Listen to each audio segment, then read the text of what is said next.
뉴스의 맥을 짚어드리는 시간 뉴스연구소, 오늘도 두 분의 연구위원 함께합니다. CBS 김광일 기자 그리고 경향신문의 박순봉 기자, 어서 오십시오. 안녕하세요. 예, 첫 뉴스 어디로 갈까요? 프란치스코 교황 선종. 예, 제가 오프닝으로도 언급을 했습니다만 전 세계 가톨릭 교회의 수장인 프란치스코 교황 88세를 일기로 선종했습니다. 네, 건강이 안 좋았어요. 한 2달 전부터 심각한 폐렴 증세로 입원을 했었고요.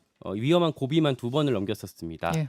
다행히 좀 극적으로 좀 회복하는 것 같았어요. 호전이 되는 것 같았는데, 그래서 최근에 활동을 재개했었는데 그 로마 교도소 찾아가고 또 영국 국왕 부부 만나고 벤스 부통령 부부 만나고 이런 행보도 했었고, 부활절 미사까지 깜짝 등장을 했었거든요. 그래서 다들 많이 회복하셨구나 그랬어요. 네, 그랬었는데 어제 로마 시간으로 어제 오전 7시 35분, 한국 시간으로 어제 오후 2시 35분에 88세 일기로 선종했습니다. 그래서 너무 갑작스럽다는 이야기가 나오는 거죠. 부활절 미사에까지 나타났었기 때문에. 그렇죠. 예, 그리고 예. 오프닝에서도 말씀하셨지만 그제 그 부활절 메시지가 마지막 유언이 됐어요. 예. 가자지구 우크라이나 전쟁을 빨리 중단하자, 그리고 평화를 이루자라는 메시지가 마지막 메시지가 됐습니다. 예.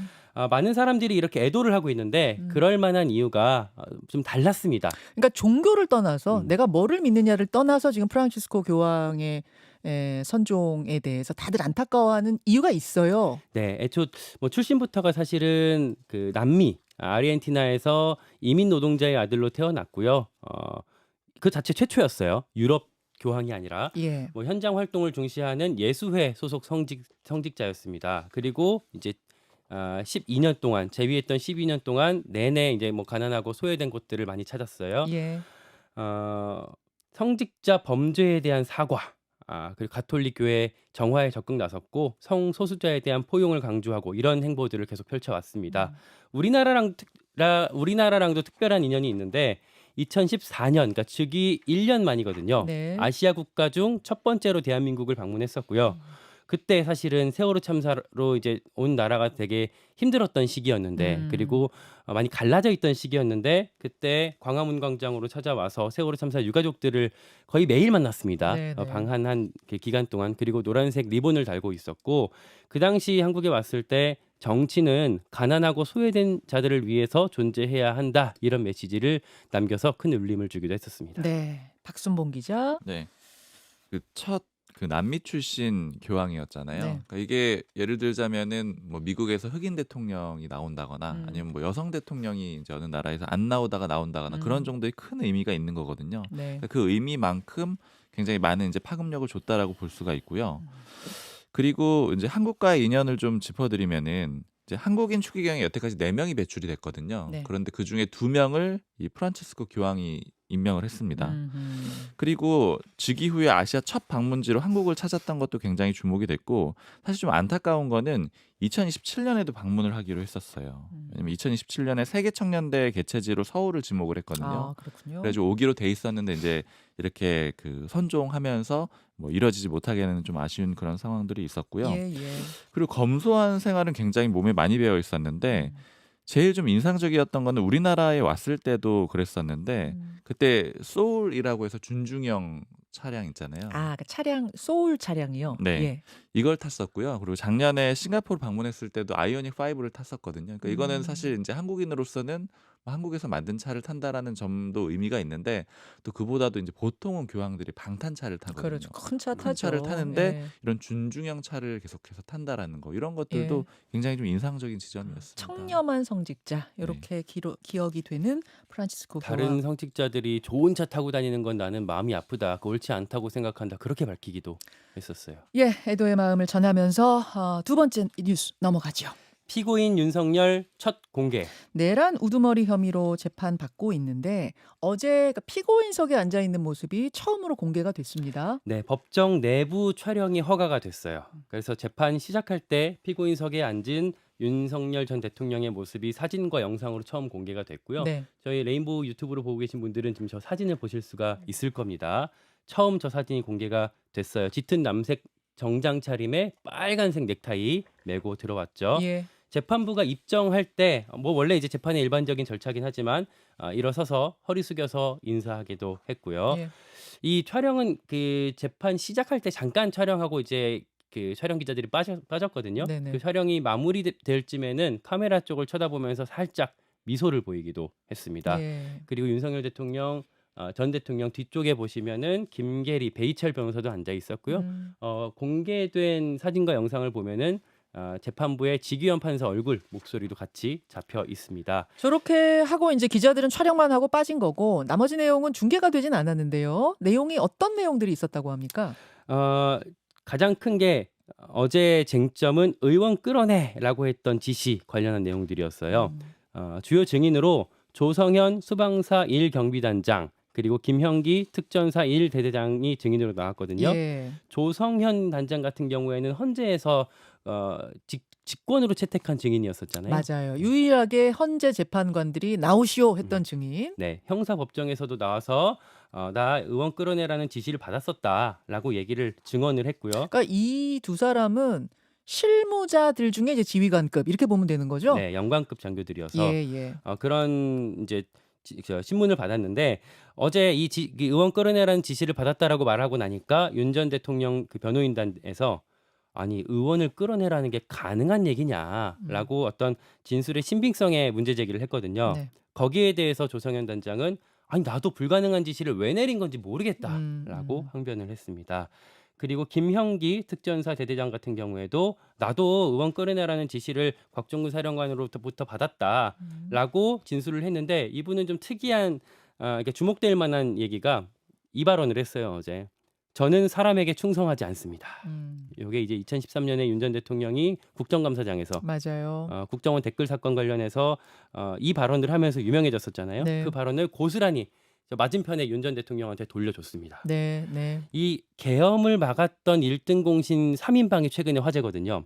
지금 말씀드렸던 어제 증인으로 나왔던 두 사람, 조성현, 김형기 두 사람이 있고 네. 또 하나 김문상 전 수방사 작전처장까지 3명이 최근에 많이 화제가 되고 있습니다. 그러니까 군에서 계엄 막은 1등 공신 3인방. 네, 조성현 단장 같은 경우는 부대원들 서강대교 넘지 말아라. 이거 그 따라야 될 그 명령이 아니다라고 막았던 이력이 있고 예. 김형기 대대장은 처음에 이 명령을 받았을 때 아니 국회 주인이 의원들인데 무슨 엑스소리냐라고 이제 주변의 부하들한테 말하면서 또 막았던 당시 상황이 있었고 또 하나 추가로 말씀드렸던 김문상 처장 같은 경우에는 네. 특전사가 헬기 진입할 때 처음에 진입이 안 됐었잖아요. 시간이 꽤 걸렸어요. 네, 그거를 지휘 통제실에서 막았던 사람. 아. 40분 동안 이 명령에 대해서 거부했던 그러니까 사람이었습니다. 특전사 헬기 진입을 허가해줘야 되는데 그걸 40분간 막았던 사람이 김문상 처장. 네, 수방사 전 작전처장이었는데 공교롭게도 이 세 사람이 다 육사 출신, 비육사 출신이거든요. 네, 육사 출신이 아니에요.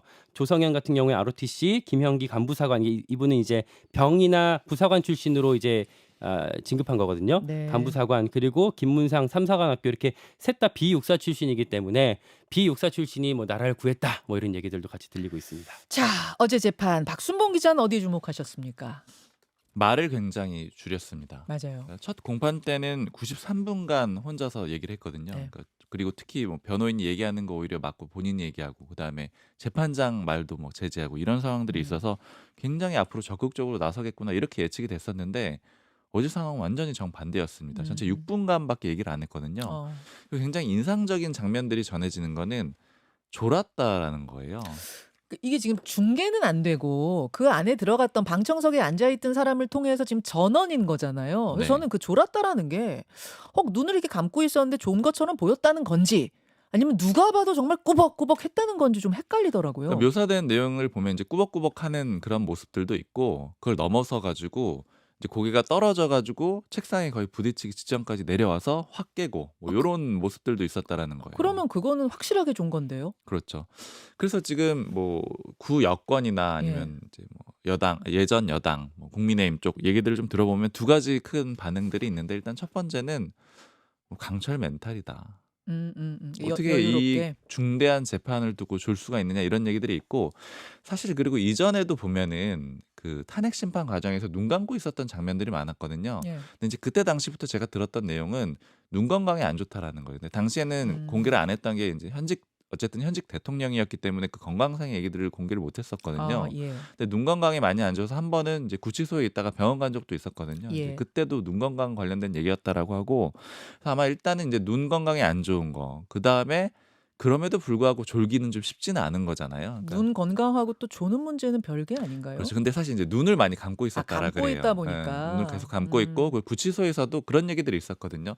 "읽기가 힘들었다." 이런 표현을 윤석열 전 대통령이 한 적이 있습니다. "조서 읽기가 음. 힘들었다."라고 했는데 예. 그런 것도 눈 건강과 관련된 얘기긴 한데 어쨌든 그럼에도 불구하고 이건 굉장히 뭐 멘탈이라고 할까요? 좀 다른 차원이다 이런 뭐 얘기들도 좀 많이 들리고 있고요. 어제 인상적이었던 게 이런 표현을 윤석열 전 대통령이 썼어요. "칼을 썼다고 해서 무조건 살인이라는 식으로 도식적으로 보면 안 된다." 이런 얘기를 했거든요. 어제 발언이 짧았는데 그러니까 전보다 훨씬 짧았는데 바로 그 부분을 얘기한 거군요. 결국엔 이건 계엄은 그냥 뭐 중립적으로 봐야 되고 소위 말하는 범죄형 계엄은 아니었다라는 거죠. 그럼 이전으로 다시 돌아가 보면은 그냥 이제 계몽령이었다 이 얘기를 또 다시 한번 반복을 한 거거든요. 칼 썼다고 다 살인이냐? 요리하는 데 쓸 수도 있었다라고 얘기를 했으니까 허허. 결국 이 계엄이라는 건 요리를 하는 데 쓴 칼, 그러니까 좋은 의도로 했던 계엄이다라는 얘기가 되는 거잖아요. 근데 이 논리가 사실은 초기에 딱 그 계엄 직후에는 어느 정도 지지세를 결집하는 데 효과가 있었어요. 그런데 지금은 더 이상 안 먹히는 그런 그림이 있거든요. 왜냐면은 탄핵이 결정된 다음에 파면이 된 다음에 네. 구 여건 전반적으로 제가 얘기를 들어보면 납득이 된다라는 반응이 굉장히 많았거든요. 그러니까 물론 승복 못하는 사람들도 있지만 그 헌재의 결정문을 보면서 아 사실은 이게 맞지 이런 표현들을 심지어는 최근에 만났던 대통령실 인사한테도 들었거든요. 예. 예. 그러니까 이제 이전 논리가 더 이상 안 통하는 상황인데 윤석열 전 대통령이 반복하고 있다라는 거고 특히 아스팔트 보수라고 하는 이 세력들도 지금 많이 흩어져 버렸거든요. 그렇죠. 그러니까 이런 흐름들과는 다르게 여전히 기존 입장을 계속 얘기를 하면서 좀 고립되고 괴리되는 양상 이런 것들이 좀 도드라졌다라고 볼 수 있고요. 예. 그러다 보니까 오히려 자꾸만 앞으로 나서는 그런 그림들이 좀 나타나는 것 같아요. 그게 주말에 그 김계리 베이철 변호사와 만찬하는 장면 네. 공개한 거 뭐 그런 사저에서 게 그렇게 볼 수 있는 거 아니에요? 맞습니다. 사저에 불러가지고 식사를 했는데 이걸 김계리 변호사가 자신의 페이스북에 올렸는데 올렸죠. 이걸 올렸다라는 건 김계리 변호사가 제 맘대로 올릴게요 이건 아니거든요. 그렇죠. 뭐 특히 뭐 윤버지 이렇게 부르는 상황에서 당연히 허락을 받았을 것이고 그럼 이 사진을 올려라라고 허락을 받았거나 최소한 이제 시켰을 가능성이 있는데 네. 이런 것들은 결국 잊혀지고 싶지 않다라는 거고 세력들을 계속 결집하고 싶다라는 거예요. 근데 이제 국민의힘 입장에서는 굉장히 좀 어려워진 상황들이 됐습니다. 그러니까 제가 쭉 그 예전 계엄 전부터도 뭐 쭉 시를 했지만 계엄 네. 이후 과정들을 좀 주요하게 보면은 예. 국민의힘 입장에서 일종의 계륵이 됐어요. 그러니까 원래 초기에 지도부 쪽에서 어떤 표현까지 나왔냐면 윤석열 전 대통령이 이 아스팔트 지지층을 딱 결집을 시키니까 아 사실 오히려 계엄 전보다 뜻밖의 용도가 있는 것 같다 이런 평가들까지 있었거든요. 초기에는 네, 왜냐면 뭐 이 보수라고 하는 쪽에서는 소위 말하는 아스팔트든 아니면은 그러니까 시민들이 움직이는 그런 움직임이 없었는데 이런 것들을 윤석열 전 대통령이 만들었다라는 거예요. 그러면서 굉장히 고평가를 하고 그다음에 심지어 지지율이 올랐을 때는 굉장히 뭐 환호하고 이런 그림이었는데 예. 그 다음엔 탄핵이 인용되니까 선을 그었잖아요. 근데 그 다음부터는 버리지도 않고 가지도 못하고 있는 그런 아. 상황이 돼버린 거예요. 일단은 세력들이 나왔는데 음. 이 세력들을 포기하고 싶진 않은데 또 지난번 재보궐선거를 보니까 그렇게 엄청난 건 또 아닌 거예요. 버리지도 않고 가지도 못하는 그런 계륵 같은 상황이 되다 보니까 당내에서 제가 인상적이었던 표현은 아 구속되는 게 오히려 좀 편하지 않을까? 막 이런 얘기들까지 나오고 있습니다. 예. 그런데 구속이 그럼 될 거냐? 요 상황을 보면은 이제 어제 법조계 뭐 인사랑 얘기하니까 검찰 모습이 좀 이례적이라는 거예요. 어떡해요? 그러니까 검찰이 지금 모 수사기관 관계자 얘기로는 전해 들은 얘기인데 거의 자조적인 표현들을 한다라는 거예요. 이제 뭐 이재명 정부가 들어서면 우리는 그냥 기소청이나 해야지 뭐 이렇게 뭐 자조 섞인 얘기까지 하고 이런 분위기인데 이런 상황이면 원래 검찰이 자기 조직을 보호하기 위해서 적극적으로 움직여야 되는데 첫 번째가 윤석열 전 대통령 부부에 대한 수사라던가 아니면 정보를 내놓는다거나 이런 것일 줄 알았는데 생각보다는 안 나오고 있는 겁니다. 그러니까 예를 들어 재구속이 되려면은 이 모 법조 관계자 얘기가 하는 말이 검찰이 재구속할 마음이 없는 것 같다 이렇게 얘기를 하는데 지금 내란죄는 안 되지만 이 같은 걸로는 재구속할 수가 없어요. 그렇지만 다른 게 안 나와야 되는 건 돼요. 아니거든요. 뭐 직권남용, 뭐 선거법, 뇌물, 예. 뭐 특수 공무집행방해 뭐 이런 혐의가 굉장히 많아요. 네. 그러니까 검찰이 만약 의지가 있다라고 하면은 구속 시도를 해볼 수 있는 그런 충분한 배경은 되는 상황이거든요. 그리고 예전에 박근혜 전 대통령 같은 때 보면은 네. 뭐 검찰이 소위 물어뜯기 같이 뭐 여러 가지 이상한 정보들이 많이 나와요. 그러니까 그럼 수사도 수사인데 예를 들어서 압수수색하는 과정에서 굉장히 많은 정보를 검찰이 갖고 있거든요. 예, 근데 예. 그 중에서 수사에 연결되지 않는 것들 음. 그렇지만 개인을 굉장히 망신 줄 수 있는 정보 같은 것들은 언론사에 흘러나오는 것들이 굉장히 많았거든요. 근데 이런 것들도 사실 지금 거의 없거든요. 그래서 이게 아직까지는 검찰이 간보기를 하는 것인지 아니면은 검찰총장 출신이기 때문에 이렇게 방어가 되는 것인지 모르겠다. 뭐 이런 평가들이 있습니다. 그 아까 말씀하시던 와중에 오히려 구속되는 게 윤 전 대통령이 다시 들어가는 게 국민의힘 도와주는 거라며요. 국민의힘에서 그렇게 얘기한다면서요. 국민의힘에서 일부는 이제 그렇게까지 평가를 하고 있는 거죠. 예, 그런 의미로 본다면은 검찰에서도 뭐 강력하게 방어하기 위해서 윤 전 대통령을 지금 이 구속시키지 시도하지 않는다. 그렇게 또 해석하기도 어렵고 맞습니다. 그래서 모호하네요. 그림으로 보면은 이례적이라는 거죠. 왜냐하면 검찰이 분명히 나서야 되는 시점인데 안 나서고 있기 때문에 간보고 있는 건지 아니면 이게 이제 검찰 출신이라서 그런 건지 이런 것들은 좀 지켜봐야 될 것 같습니다. 알겠습니다. 오늘 뭐 재판 관련된 이야기는 인터뷰 통해서도 좀 할 거고요. 세 번째 뉴스 넘어가죠. 네, 대선 행보들 여야 행보 좀 주목되는 움직임들 살펴보겠습니다. 예. 민주당 먼저 이재명 후보가 상법 개정을 재추진하겠다 이렇게 천명을 했어요. 예. 뭐 몇 번 말씀드렸지만 이사의 충실 의무를 회사뿐 아니라 회사 플러스 주주로 확대하는 게 골자잖아요. 근데 지난번에 국회가 의결했었는데 한덕수 대행 거부권에 막혀서 폐지가 됐었고요. 이거를 다시 추진하겠다라고 밝힌 건데, 근데 이거 플러스로 집중 투표제랑 감사위원 분리 선출도 단계적으로 확대하겠다. 추가했습니다. 둘 다 사실은 예전에 민주당 당론으로는 채택이 됐었는데 재개가 좀 우려한다라고 예. 하면서 국회 본회의 표결할 때는 속도 조절하면서 뺐던 것들이었거든요. 맞아요. 근데 결국에는 좀 더 세진 상법 개정안을 추진하겠다 이렇게 볼 수가 있을 것 같고요. 특히나 1,400만 개미 투자자를 겨냥한 정책 공약이라고 보시면 될 것 같습니다. 특히나 최근에 이재명 대표의 그 정책에 집중되고 있는 포커스가 중도, 무당층 그리고 약간의 보수층 표심을 좀 겨냥하고 있다고 볼 수가 있을 것 같아요. 상법 개정안 추진하는 것뿐만 아니라 대표 시절에 있었던 금투세 폐지, 네. 코인가세 2년 유예 이런 것들도 다 개미 투자자 표심을 의식한 조치라고 볼 수가 있겠고요. 네. 최근에는 부동산 정책 관련해서도 사실은 문재인 정부 때 후반부에 부동산 문제로 이 리스크로 사실은 이탈했던 민주 지지층이 되게 많았잖아요. 그렇죠. 특히 서울 중심으로 해서. 네. 이 사람들을 겨냥한 정책들이 좀 계속 이제 검토가 되고 있는데 예를 들면 이를테면 상속세 완화, 세법 개정하겠다고 한 거 이미 이제 대표 취지를 밝힌 것들이 예. 있고 최근에 나오는 얘기가 세금으로 집값 잡지는 않겠다. 문재인 정부의 부동산 정책과 같이 가진 않겠다 이런 네, 뜻이에요. 언론에서는 뭐 반문교사 뭐 이렇게 이렇게 일컬어지기도 하는데 이런 기조를 세우고 공약들을 짜고 있다고 합니다. 국민의힘 같은 경우에는 오늘 컷오프 디데이입니다. 오늘 오후 7시에 그러니까 1차 경선 통과자 4명을 발표한다는 거죠? 네. 어제부터 오늘까지 여론조사가 진행되고 있어요. 역선택 방지 조항이 들어가서 당 지지층이랑 무당층 대상으로 진행이 되고 있고 네. 100% 여론조사라고는 하는데 사실은 이 여론조사도 결국 전통적인 보수층이 응답할 가능성이 크기 때문에 TK에서 당락을 좌우할 가능성이 크다. 그래서 이 주자들이 다 지금 TK 막판 지지 호소하면서 뛰고 있습니다. 그렇더라고요. 네. 특히 또 주목되는 게 한덕수 권한대행. 네. 4월 24일 저녁 9시에 한미 재무통상장관이 참여하는 2+2 통상협의를 개최한다고 합니다. 예. 이게 관세 전쟁 관련해서 여러 현안들을 다루는 협의라고 하겠지만 예. 정치권에서 특히 주목되는 이유는 보통 이런 협상을 미리 공지하는 경우가 많지는 않거든요. 왜 미리 공지했겠냐? 결국에는 이 협상 직후에 한대행이 총리로서의 예전에 말했던 마지막 소임을 다하고 정치권으로 오는 것 아니냐, 대선 출마 계획을 밝히는 것 아니냐 이런 관측이 같이 나오고 있습니다. 한대행의 마지막 공식 입장이 노코멘트였잖아요. 그렇죠. 예, 영국 파이낸셜 타임즈와의 인터뷰에서 노코멘트가 마지막이었는데 결국 이 마지막 소임을 끝으로 입장 내지 않겠느냐? 그 얘기는 출마하는 쪽으로 기자들은 가능성을 더 높게 보고 있던 거예요. 그러니까 물론 그렇지 않다. 무슨 돈으로 나오겠느냐라는 반론도 여전합니다만 요 이슈를 두고는 또 이런 관측이 같이 나오고 있습니다.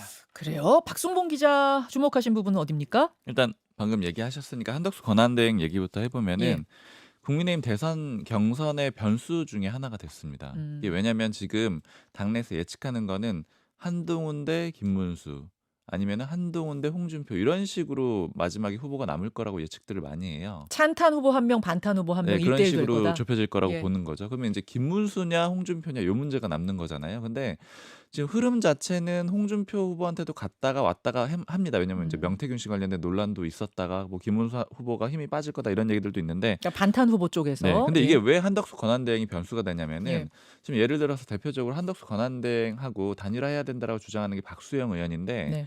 그 김문수 후보 캠프로 가 있잖아요. 맞아요. 그래서 물어보니까 왜 그러느냐라고 했더니 지금 대선 경선 후보들 중에 단일화에 오케이한 후보는 김문수 후보밖에 없다라는 거예요. 그렇습니다. 그러니까 이 김문수 후보를 지지하는 사람들하고 한덕수 권한대행을 지지하는 사람들이 겹치게 되는 거죠. 한덕수 권한대행을 지지하는 사람들이 당내에서 김문수 후보로 가기 때문에 이게 하나의 변수가 될 수 있는 그런 상황이 있고요. 그러니까 김문수 후보가 최종 국민의힘 후보가 되느냐, 홍준표 후보가 되느냐, 뭐 한동훈 후보가 되느냐, 나경원 후보가 되느냐, 안철수 후보가 되느냐에 따라 다 한덕수와 손 잡느냐 마느냐 경우의 수가 달라지네요. 그렇죠. 그런데 현재 상황으로서는 김문수 후보만이 단일화를 할 수 있다라고 했기 때문에 맞아요. 그쪽으로 좀 힘이 쏠린다라는 거고요. 그리고 제가 한덕수 권한대행 측 꾸준히 그 접촉하는 사람이 있는데 계속해서 표현이 바뀌는데 어제 표현은 네. 더 이상 관심법을 안 쓰겠다라는 거예요. 그러니까 원래 초기에는 안 나올 거다 이렇게 얘기를 했었고 어제는 관심법을 안 쓰겠다라고 하길래 그러니까 한덕수 권한대행의 마음을 자기가 대신 얘기 안 하겠다 이런 의미인데 그러면 이제 대행은 말씀이 없으시냐 이렇게 물어봤거든요. 예. 그랬더니 아무 얘기가 없다라는 거예요. 근데 이런 예. 흐름 자체는 점차 열려가는 그런 흐름으로 볼 수가 있죠. 근데 아주 일각에서는 지금 한덕수 대행이 미국하고 어쨌든 협상을 하고 있고 새 정부 들어설 때까지 40일은 끌어야 되니까 내가 대통령에도 나갈 정도로 아직 가능성이 열려 있는 사람이라고 미국의 인식을 심어주고 협상하는 게 국익에 도움이 되기 때문에 이렇게 모호하게 하는 거 아니야? 라고 보는 평론가들도 계시던데. 맞습니다. 충분히 그렇게 볼 수 있고 그래서 시점으로 봐야 되는 게 국민의힘에서는 5월 3일 전에 해야 된다라고 하거든요. 그러니까 지금 그 한덕수 권한대행을 지지하는 사람들 왜냐하면 경선 결과가 나오기 전에 입장이 나와야 단일화 추진할 수 있다라는 거예요. 그래서 이제 그 전에 입장을 내놓는지를 이제 보면 될 것 같습니다. 여기까지 두 분 고맙습니다. 감사합니다. 김현정의 뉴스쇼는 시청자 여러분의 참여를 기다립니다. 구독과 좋아요, 댓글 잊지 않으셨죠? 알림 설정을 해두시면 평일 아침 7시 10분 실시간 라이브도 참여하실 수 있습니다.